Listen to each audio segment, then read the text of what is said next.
4 mois tout juste après le début de l'invasion russe, l'Ukraine s'est vue accorder officiellement jeudi le statut de candidat à l'Union européenne. Cette annonce n'a pas tardé à faire réagir le Kremlin, qui a semblé toutefois minimiser la portée de cette candidature, soulignant que l'Union européenne n'est pas, contrairement à l'OTAN, une alliance militaire. C'est une affaire interne à l'Europe.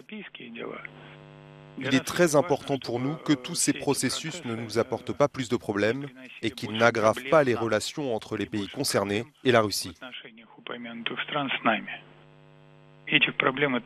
Il y a déjà suffisamment de problèmes. Il est important que ces processus ne conduisent pas à une nouvelle détérioration de nos relations avec l'Union européenne, déjà au plus bas. Autre réaction, celle de Sergueï Lavrov. En visitant en Azerbaïdjan, le chef de la diplomatie russe a adopté un ton plus martial, faisant un parallèle entre le comportement des Occidentaux et l'Allemagne nazie. Lorsque la Seconde Guerre mondiale a commencé, Hitler, sous son étendard, avait rassemblé une grande partie de l'Europe pour faire la guerre contre l'Union soviétique.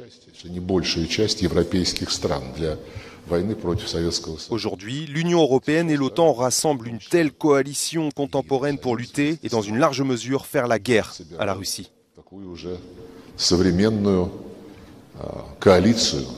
Для борьбы, по большому счету, войны с Российской Федерацией.